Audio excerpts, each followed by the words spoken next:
Si vous aimez le mystère, le paranormal, et que vous souhaitez en savoir plus sur les recherches en cours, eh bien restez avec nous sur Fréquence Évasion et découvrons ensemble en compagnie de scientifiques et de témoins les phénomènes que l'on dit surnaturels. Patience, c'est dans une poignée de minutes sur Fréquence Évasion. Fréquence Évasion. Fréquence Évasion. Dans quelques instants, la clé du mystère. Un invité aujourd'hui, Christophe Quériot-Lamerie, qui a écrit un livre, Les médecins de l'âme, aux éditions Davy. À tout de suite. Chaque jour sur Fréquence Évasion Radio, vos rendez-vous quotidiens. Écoutez Fréquence Évasion en téléchargeant l'application iPhone ou Android et retrouvez-nous sur www.fréquenceévasion.com. Infos, chroniques, interviews et détente. Fréquence Évasion Radio, dites-nous tout. Fréquence Évasion. Fréquence Évasion. Christophe Quériot-Lamerie, bonjour et merci d'être avec nous. Oui, bonjour Alain. Alors, vous avez écrit Les médecins de l'âme aux éditions Davy. Qu'est-ce qui vous a décidé à écrire ce livre ? Alors, si vous voulez, il y a deux choses. La première, c'est que je suis frappé par ces dernières années que les sujets de la religion, que ce soit de l'islam, tout ça, n'intéressaient personne il y a 4-5 ans. Et puis tout d'un coup, avec les événements récents, tout le monde s'est pris une passion, a une opinion sur tout. Et je me suis dit peut-être un travail à faire pour essayer que chacun comprenne un peu l'autre et connaisse un peu mieux la religion de l'autre. Et je me suis dit que finalement, il n'était peut-être pas inintéressant d'essayer de faire un petit point dans toutes les spiritualités qui gouvernent les croyances de l'humanité depuis quelques milliers d'années. Alors, comment avez-vous mené votre enquête pour la réalisation de ce livre ?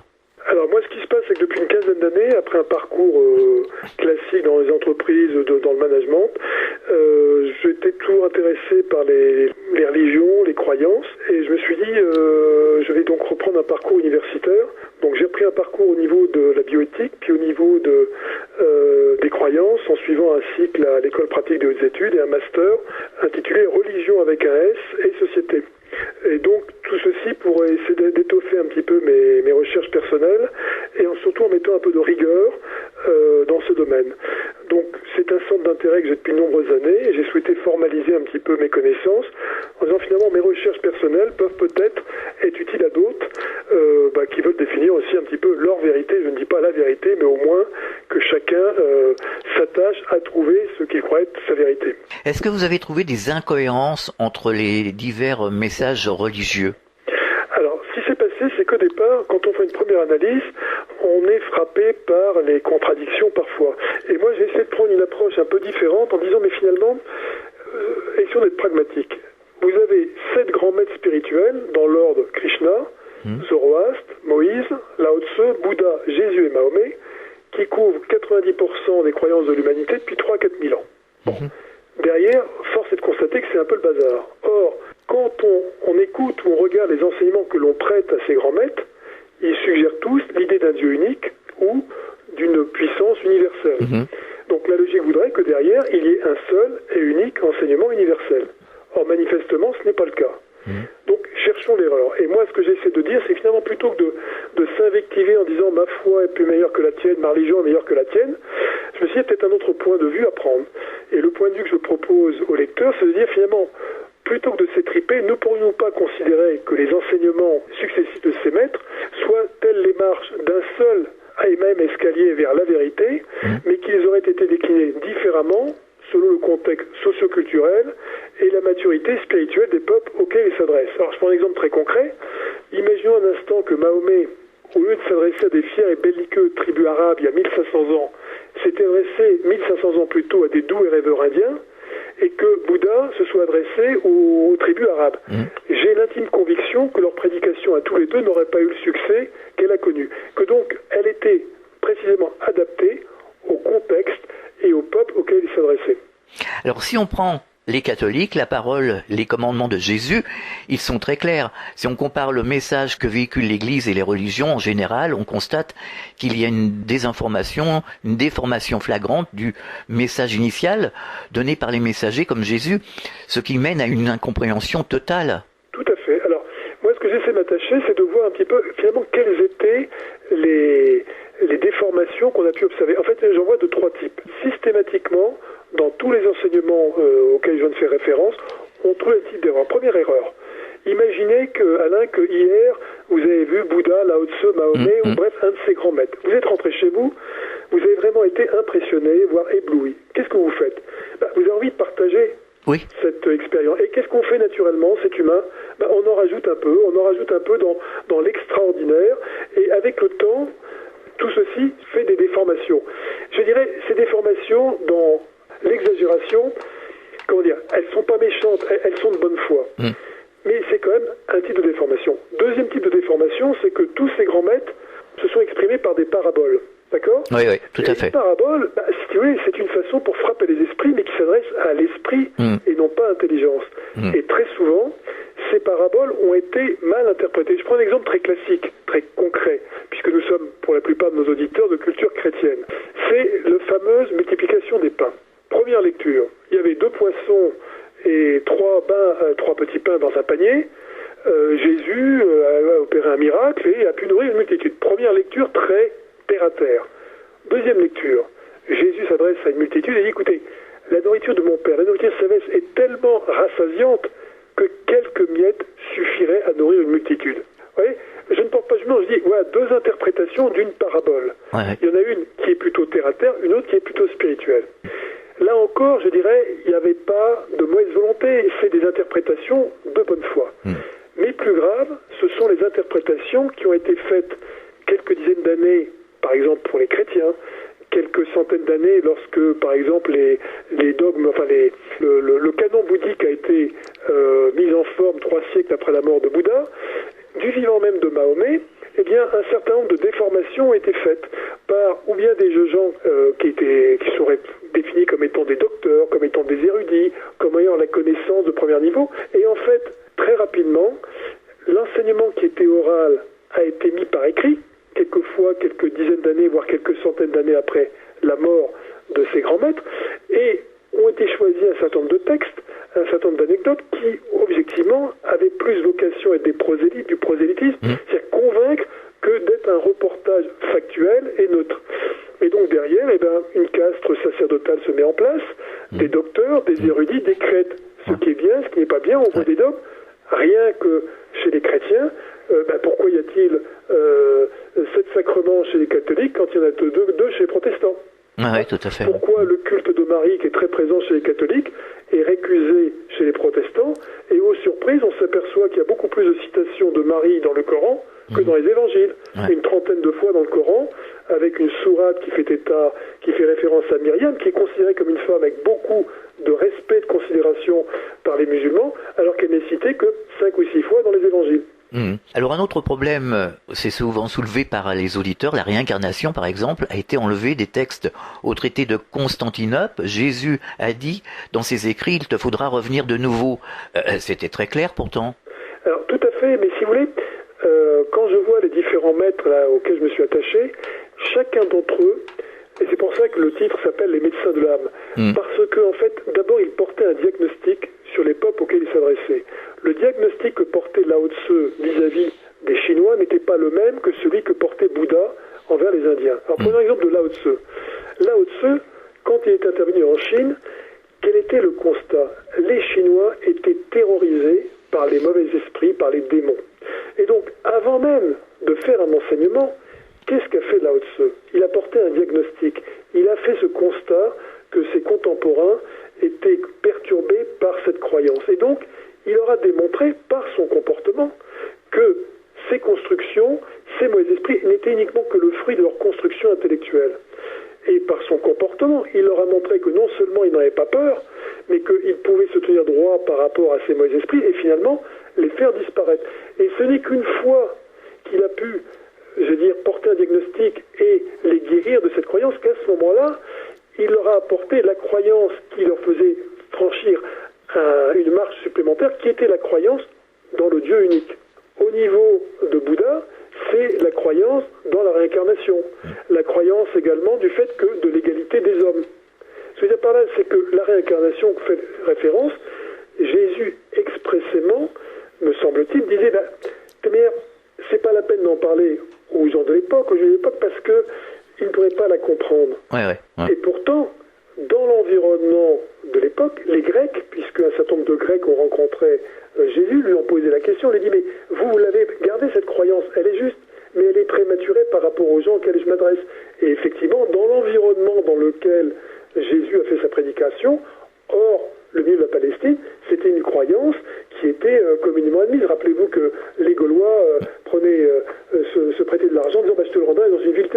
Oui. C'est quelque chose qui était une croyance naturelle. Il est clair que c'était une croyance qui était commune au peuple de l'époque, qui a été récusée par l'Église chrétienne, effectivement, au 5e siècle. Alors aujourd'hui, justement, je reçois des personnes à ce micro qui se souviennent de leur vie passée. Alors eux, ils détestent qu'on emploie le mot croyance. Ils disent non, c'est comme ça et c'est tout. Et c'est une évidence, comme on se parle en ce moment à ce micro. Alors là, ils veulent pas entendre parler de croyance. Tout à fait. Bon, c'était l'objet de mon premier ouvrage, ce dont on a déjà parlé, qui est de dire, c'est une croyance, cette croyance d'incarnation, voyons les faits factuellement.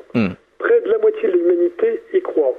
Si vous prenez les bouddhistes, les hindouistes, les animistes, les gens qui sont liés à des religions chinoises, shintoïsme et autres, ils sont, alors qu'on parle de métempsychose, de métensomatose, bref, ils croient à la notion de transmigration des âmes ou des esprits. Mais au niveau des chrétiens, c'est quand même fascinant de voir qu'en Europe, l'une des dernières enquêtes sur les valeurs qui est faite tous les 5 ans fait état que 25% des Européens et 28% des Français croient à la notion du multiple. C'est quand même particulièrement étonnant en France, qui est un pays où la sécularisation est très importante, où finalement on a une diversité des croyances entre ce qui subsiste de la fille aînée de l'Église, une minorité protestante qui n'est pas très importante mais qui est influente, première communauté juive d'Europe, première communauté bouddhiste d'Europe, première communauté musulmane, et au stupeur, avec la Mongolie et la République tchèque, le pays le plus athée au monde.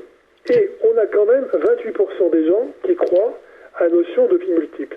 Donc finalement, quand on ajoute les occidentaux, que ce soit les gens adeptes du New Age, on peut dire qu'il y a de l'ordre de 20 à 25% des occidentaux, on rajoute les 30% des religions extrêmes orientales qui croient, on a près de la moitié de l'humanité. Alors, on peut ne pas l'admettre, mais au moins devrions-nous prendre en considération ce point de vue, qui nous fait grandir parce qu'il porte un regard complètement différent sur les questions de bioéthique, sur les questions d'éthique, qui sont de plus en plus au cœur de nos réflexions. Il y a beaucoup de gens qui sont dans le brouillard quand même. Je veux dire, on parlait de la moitié de l'humanité. Il y a quand même des gens qui sont dans le brouillard, qui se posent des questions parce qu'ils sont complètement déconnectés finalement. Alors, c'est là où je dis, moi j'essaie de faire un message positif si vous voulez. Dans l'ouvrage où je traite de ces différents grands maîtres, je prends à chaque fois le point de vue de la science. Or, la science est extrêmement laconique puisque finalement, hormis Mahomet, dont on a une certitude qu'il ait existé par des éléments factuels après 40 ans, pour Jésus, pour lequel il y a une forte présomption, la même qui nous fait croire à l'existence de Socrate, qui nous est rapportée par Platon, en revanche, pour les autres, force est de constater, les historiens disent, on ne peut pas attester que Zoroastre, Lao Tse, Bouddha ou Moïse ne soient pas des figures mythiques. Bon. Et après, quand on regarde ce qu'en disent les traditions religieuses, il faut reconnaître que dans toutes les spiritualités, sauf le zoroastrisme, il y a tout de suite une diversité de sectes d'églises. Rien qu'en France, dans l'environnement chrétien, ce sont plusieurs centaines d'églises qui ont pignon sur rue, et chacune se réfère à l'enseignement de Jésus. Donc moi je dis, c'est à chacun de se forger sa propre conviction, de façon que la foi devienne conviction. Et pour cela, je ne peux qu'encourager chacun à prendre, son bâton de pèlerin et à regarder les différentes spiritualités. Je fais mention dans la bibliographie d'excellentes petites collections qui, pour 3,50 € dans la collection Librio, vous donnent petite histoire de l'islam, petite histoire du judaïsme, petite histoire du bouddhisme. Et je pense que si chacun faisait l'effort de regarder un petit peu ces différentes spiritualités, il verrait beaucoup plus de convergence que les quelques divergences sur lesquelles on suscite hostilité entre les différentes croyances. Alors nous recevons à ce micro des expérimentateurs, des expérienceurs de NDE qui vivent des expériences de mort provisoire comme les appelle le docteur Jean-Jacques Charbonnier. Ces expérienceurs nous disent que l'expérience n'a rien à voir avec ce que véhiculent les religions, hormis les valeurs spirituelles d'amour, d'harmonie et de respect. Voilà. Alors je crois qu'il faut distinguer. Moi, je défie quiconque de dire dans le christianisme, le bouddhisme, une religion quoi ? C'est quelque chose qui a été construit intellectuellement après un message spirituel, mais qui en aucun cas n'est l'essence même du message spirituel. Je vais prendre une caricature. Est-ce que la religion n'est pas quelque chose que l'on met dans une espèce de vitrine, qu'on va aller voir le dimanche pour se prosterner, pour avoir conscience en paix, mais qui ne nous fait pas changer ? Or, je crois que l'enseignement spirituel, il doit être dans le quotidien de chacun d'entre nous, il doit nous habiter, il doit conduire notre vie, mais en aucun cas être quelque chose que l'on met, quelque chose de figé, qui se traduit par des dogmes, par des rites, qui sont complètement figés, mais qui ne sont pas à l'abri. Une religion, elle doit être dans le quotidien, elle doit être dans le vécu, dans l'expérimentation, et en aucun cas quelque chose que l'on sort le dimanche, ou à certaines occasions très précises, voilà. Je vous propose de marquer un temps d'arrêt, on revient dans quelques instants, c'est la clé du mystère. Chaque jour, sur Fréquence Évasion Radio, recherche, ovni, paranormal, faits de société, protection de l'environnement et les rendez-vous avec vos stars préférées dans Paroles de Stars. Fréquence Évasion, c'est également la voix des sudistes en Principauté de Monaco et dans le Grand Sud. Fréquence Évasion Radio, dites-nous tout. Dites-nous tout. Dites-nous tout. Fréquence Évasion. Fréquence Évasion. Nous sommes de retour sur Fréquence Évasion, c'est la deuxième partie de la clé du mystère, toujours en compagnie de notre invité Christophe Quériot Lamery qui a écrit un livre, Les médecins de l'âme aux éditions Davy. Alors toutes les religions ont but commun, on devrait avoir un but commun, c'est-à-dire le chemin vers la vérité, de mettre en évidence les valeurs spirituelles universelles. Pour autant, on constate que les religions divisent, sont génératrices de guerres et de conflits et aucun responsable religieux se remet en question. Alors, moi je crois que c'est à chacun de se prendre en main, c'est à chacun d'enlever tout ce qu'on a mis de dogme, d'extraordinaire, d'extravagant au cours des messages spirituels et d'essayer de retrouver l'essence des messages spirituels. C'est ce que j'ai essayé de faire dans cet ouvrage et finalement moi ce que, à titre personnel, j'ai trouvé très réconfortant, c'est que quand on enlève l'extravagant, l'extraordinaire, le merveilleux, l'incompréhensible, tout ce qu'on a mis de compréhension intellectuelle, eh ben c'est plutôt réconfortant parce que qu'est-ce qu'on trouve ? On trouve les mêmes valeurs d'amour, de compassion, de respect de l'autre, d'hymne à la beauté, d'écologie avant l'heure, et peut-être ça parfois ça peut nous agacer de primauté des devoirs sur les droits, et encore surprenant, mais encore une fois en le remettant dans le contexte de l'époque, de voir comment la femme est mise en valeur. Pourquoi ? Parce que pour tous ces maîtres, la femme dispose d'une qualité intuitive beaucoup plus aiguisée que celle de l'homme. Et en fait, elle se doit d'être l'inspiratrice de l'homme qui, lui, va œuvrer dans la matière par des actions beaucoup plus concrètes. Et c'est ce que fait dire d'ailleurs au poète Aragon que la femme est l'avenir de l'homme. D'une part parce que par cette capacité intuitive, elle peut capter des choses plus subtiles et ennoblir l'homme qui peut œuvrer de façon plus promotrice. Et également parce qu'elle peut attirer, elle, par l'incarnation, des âmes dont elle va servir de réceptacle dans le cadre d'une conception et donc d'une naissance future. Mais aujourd'hui, on devrait réfléchir parce que chacun d'entre nous porte ses valeurs. C'est les valeurs de l'âme. Donc si on cherche, si on fait une introspection sur nous, ces valeurs, on peut les faire jaillir. On n'a plus besoin de religion.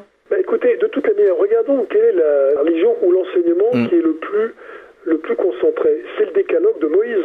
Or, le décalogue de Moïse, quand on regarde les différentes spiritualités, on s'aperçoit qu'on retrouve le même. Moi, ce qui m'a beaucoup frappé, je commence mon ouvrage par un grand maître dont on a perdu la notion, qui est Zoroastre. Zoroastre est quelqu'un de fascinant. C'était pour moi le plus ancien de ces grands maîtres spirituels, puisque il a vécu peut-être il y a 3500 ans, c'est très imprécis. Mais ce qui est fascinant avec Zoroastre, il était à la fois roi, père, époux et guide spirituel. Et ce qui est incroyable, c'est que son enseignement, il y a 3500 ans, prenait quoi ? L'égalité entre l'homme et la femme, des valeurs d'amour, l'hymne à la beauté, l'écologie. Et d'ailleurs, ce qui est fascinant, c'est que c'est l'enseignement pour moi qui est resté le plus proche de ce qu'on peut penser avoir été l'enseignement original et qui est en voie d'extinction puisqu'il ne reste qu'une centaine de milliers d'adeptes, les Parsis, qui sont entre Bombay, un petit peu en Iran et puis en Grande-Bretagne, et qui sont en voie d'extinction.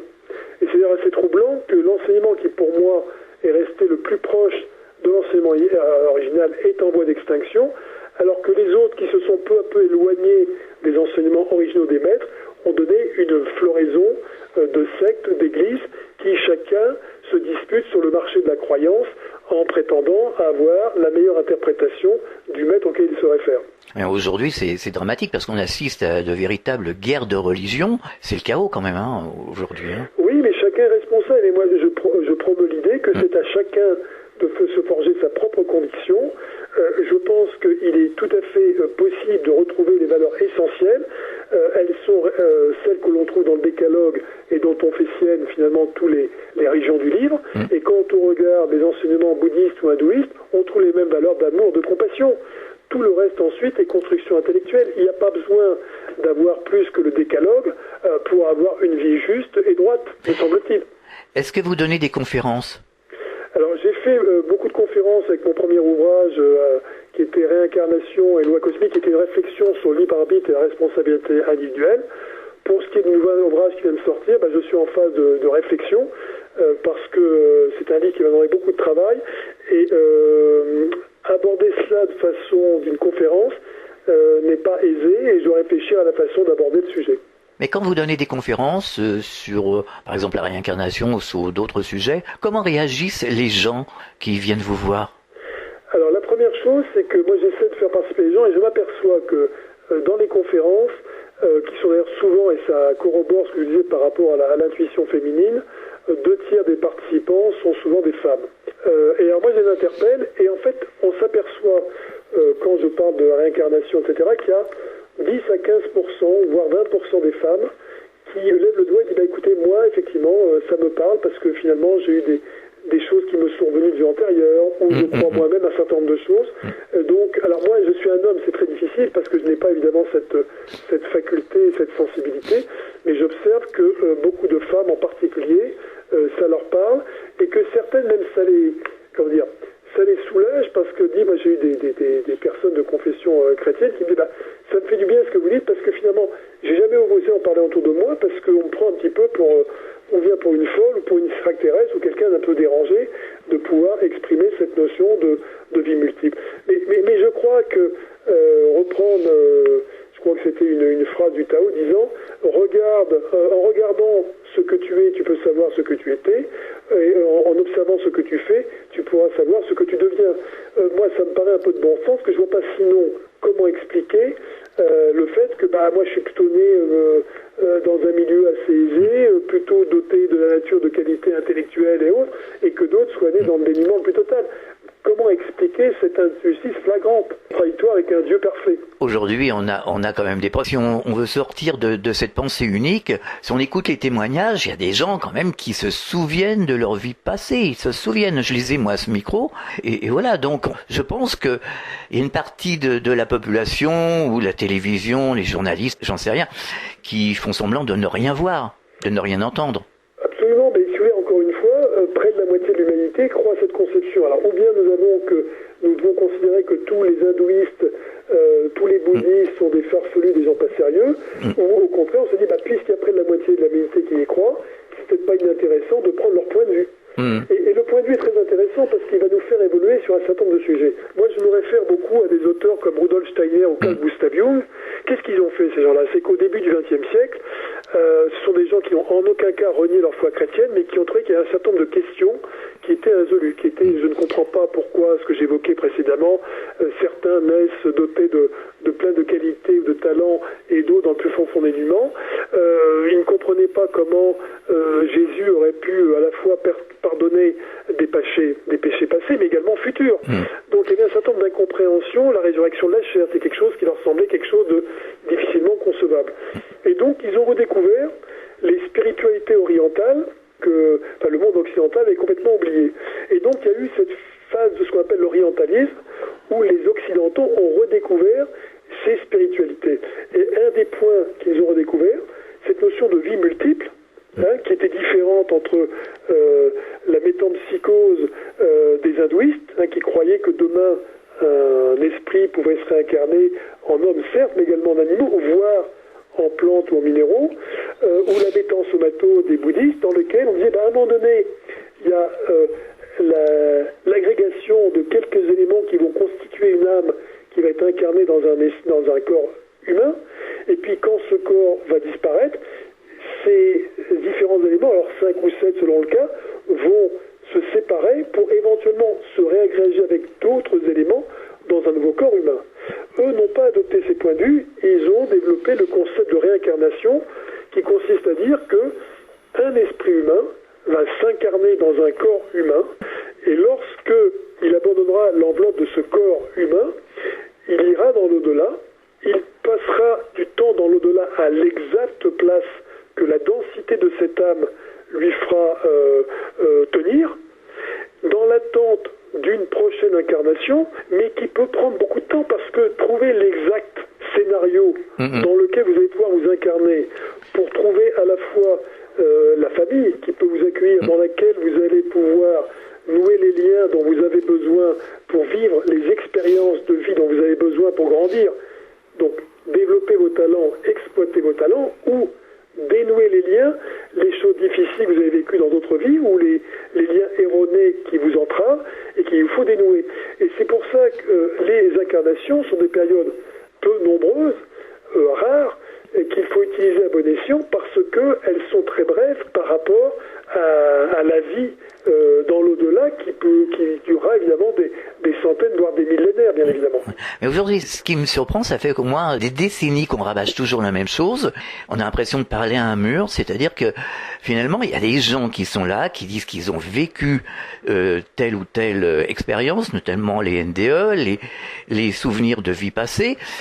Ils expliquent d'une manière très claire ce qu'il en est, et on continue à parler de croyances. C'est fou, on ne les écoute pas, ces gens-là. Non mais attendez, c'est normal. Je veux dire, au risque de choquer les auditeurs, c'est normal. Pourquoi ? On a un instrument qui s'appelle l'intellect. Or, le problème, c'est qu'il y a des gens qui récusent le fait qu'avec l'intellect, qui est l'intelligence cérébrale, il y a un autre outil qui s'appelle l'intuition, qui est l'intelligence spirituelle. L'intellect, il est lié par l'espace et le temps. Donc, si vous ne croyez qu'à des choses matérielles, si vous êtes lié que par l'intellect, vous n'allez voir tout ce dont on parle, tout l'au-delà qu'avec l'intellect, mais c'est pas le bon outil. C'est comme si vous souhaitiez capter de l'air avec un filet à papillon. Vous n'avez rien capté. Ouais. Ou capter de l'eau avec un filet. Vous dites que ça n'existe pas. L'électricité, on ne le voit pas, ça n'existe pas. Oui, tout à fait. Voilà. Donc, si vous voulez, on a un outil d'aucuns, il n'y a pas de jugement, font confiance et uniquement conscience à l'intellect qui est structurellement lié à l'espace et au temps. L'intuition, elle, c'est l'espace de liberté. C'est ce qui prend la troisième dimension, qui fait envisager Dieu. Comment voulez-vous concevoir Dieu qui, lui, structurellement, n'est pas lié par l'espace et le temps, si vous n'avez pas le bon outil? Donc, ce n'est qu'en utilisant l'intuition, qui est l'intelligence spirituelle, et là les femmes nous sont très précieuses parce que c'est elles chez qui cette intelligence spirituelle est beaucoup plus développée, d'accord? Et ce n'est qu'en utilisant le bon outil que vous allez pouvoir capter autre chose. Et donc il est tout à fait normal que des gens qui ne font confiance qu'à l'intellect soient complètement étrangers, aveugles par rapport à des notions spirituelles. Donc c'est pas la peine de se battre, ça sert à rien. Ne perdons pas notre temps à les convaincre, ils ne peuvent pas être convaincus, ils n'utilisent pas le bon outil. Est-ce que vous avez des projets? Écoutez, d'abord, récupérer, parce que ce travail m'a demandé beaucoup d'énergie, parce que par les temps qui courent, essayer d'avoir un message positif, constructif, sans tomber dans le syncrétisme, n'est pas évident. Moi, à partir de maintenant, j'aimerais œuvrer justement pour une meilleure compréhension mutuelle des spiritualités, parce que je pense que c'est la clé de l'apaisement de nos sociétés. Je crois qu'on parle de sujet de l'islam, et que je crois que c'est pas inintéressant que chacun fasse l'effort de savoir c'est quoi l'islam, et à l'inverse, que les musulmans aient une meilleure connaissance du christianisme, par exemple. Je crois que chacun a un intérêt, et je pense que c'est ce qui nous fait grandir, c'est de connaître un petit peu ce qu'on... Et je me permets, si vous m'avez autorisé, de faire une citation que j'ai mis en exergue de mon ouvrage. C'est celle qui était... Alors, on la prête, elle est sans doute apocryphe, à l'empereur Ashoka. L'empereur Ashoka, c'est cet empereur qui a fait l'âge d'or, le premier âge d'or de l'Inde, pendant la brève période où l'Inde a été bouddhiste, puisque vous savez peut-être, pendant 150 ans, l'Inde a été bouddhiste avant de revenir hindouiste. Et voilà ce qu'il disait. Chacun devrait honorer les autres religions pour différentes raisons. Moi, j'ajouterais d'ailleurs les autres croyances. En faisant ainsi, il aide sa propre religion à grandir, tandis qu'il rend service aux religions des autres. En agissant autrement, chacun creuse la tombe de sa propre religion, et moi j'ajoute de sa propre croyance, tandis qu'il nuit aux autres. Quiconque honore sa religion et condamne les autres insulte sa propre religion gravement. La concorde est bonne, écoutons tous et soyons attentifs aux doctrines professées par d'autres. Donc pour répondre à votre question, voilà moi dans quelle perspective je m'inscris, dans quelle action j'entends œuvrer maintenant. Alors on peut vous retrouver sur Internet ? Oui, j'ai un petit site, mais qui est assez embryonnaire, puisque je viens de lancer cet ouvrage. Mais je pense que Internet. Donc j'ai un site qui s'intitule keruolamri.onlc. Sur lequel je présente mes ouvrages. Je suis encore sous une forme de communication assez classique. L'ouvrage vient de sortir et bien évidemment, chacun peut me faire un commentaire, éventuellement par mail, à mon adresse mail qui est cql@orange.fr. D'accord. Une page Facebook peut-être ? Pas tellement, là il faut que je m'y mette un petit peu. Je dois reconnaître que j'étais pas très en communication là-dessus. Je n'ai pas encore fait de page Facebook, effectivement. Est-ce que vous auriez un message particulier, quelque chose à ajouter, adressé aux auditeurs ? Le seul message, je veux dire vraiment, la spiritualité est quelque chose de trop important pour la sous-traiter à quiconque. Prenez-vous en main. Il y a d'excellents petits ouvrages. J'ai fait référence à une bibliographie dans la collection Librio. Je crois que c'est vraiment le coup, à l'heure où tout le monde... où l'hostilité se développe entre quiconque ne partage pas la même foi. Moi, j'incite les gens à prendre la peine d'écouter un petit peu l'autre, de connaître un petit peu mieux ce qu'il y a derrière les dogmes, ce qu'ont mis toutes les élites sacerdotales, et on verra comme un trésor émerger une vérité qui est une vérité d'amour, de compassion, de respect de l'autre, d'hymne à la beauté, d'écologie avant l'heure, de respect de la femme, et qui est plutôt des valeurs positives et convergentes.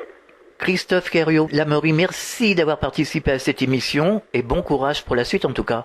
Merci Alain. À très bientôt. Bientôt, au revoir. Au revoir. Fréquence Évasion.